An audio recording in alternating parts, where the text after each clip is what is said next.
Vi vet inte. Vi vet inte vad SDs politik skulle leda till. Vi vet inte hur SD skulle vara i ledarställning. Vi vet inte hur mycket av den bild som media gett av partiet som stämmer. Eller om den allmänna Sverigedemokraten är mer det som ledaren Jimmie Åkesson ger sken av. Eller om det finns något annat bubblande under partiet som inte blivit rapporterat än. Jag tänker i 2 valvideor sätta det som utgångspunkt. Denna det spekulerar om ett tänkbart värsta scenario och den andra det mer fokuserar på hur man ska bemöta det faktum att vi inte vet om det är så det kommer bli. Jag tror att Sverigedemokraterna skulle bidra med att lösa många av de problem som har skapats i Sverige de senaste åren.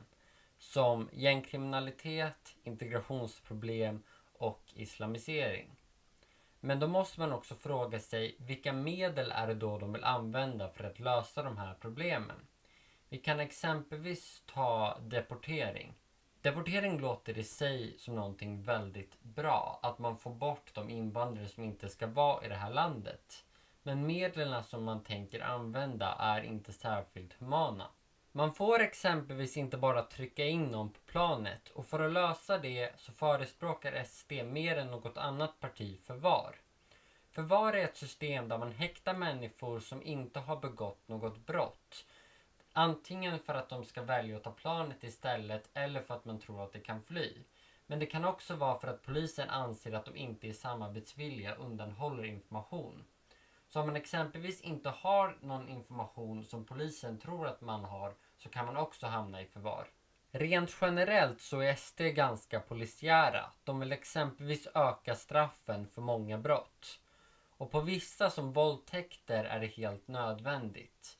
Men jag är lite rädd för att de går i USAs riktning och snarare bygger sin kriminalpolitik på offrets känslor än på vad statistiken visar fungerar bäst. Och en annan fråga jag får i samband med det polisiära samhället är vilka tjänster kommer man bara kunna få? Kommer det vara så att när man skapar ett regelverk för illegala invandrare att de inte ska få välfärd, att det kommer bli svårare för alla andra att få den också? Och sen en tredje fråga vi inte fått svar på. Var går gränsen till deportering?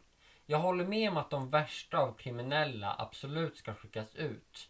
Men var går gränsen? Ska invandrare behöva gå runt och vara rädda? Ska en person med invandrarbakgrund inte våga gå till baren med sin polare därför att om den dricker sig full och råkar slå ner någon så riskerar den att skickas ut? Jag misstänker att SD går längre här än vad jag gör och det gör mig klart orolig. I det polisiära tänket så blir värderingar också intressanta. Sverigedemokraterna lägger väldigt mycket fokus på värderingar. Och det är än en gång någonting som behövs fokuseras på, men där man överfokuserar på det. SD är tydliga med att det stödjer religionsfriheten och att ens tro inte avgör ens värde som människa. Men att vara så klara och tydliga med att i stort sett allt vi står för är bättre än det ni står för och ni ska överge ert för att byta till vårt. Dels ta bort potentialen i de värderingar de har som inte krockar med våra och dels kan skapa ett allt mer utbrett ni mot dem tänk som kanske inte ens SD själva vill. Men som sagt, vi vet inte.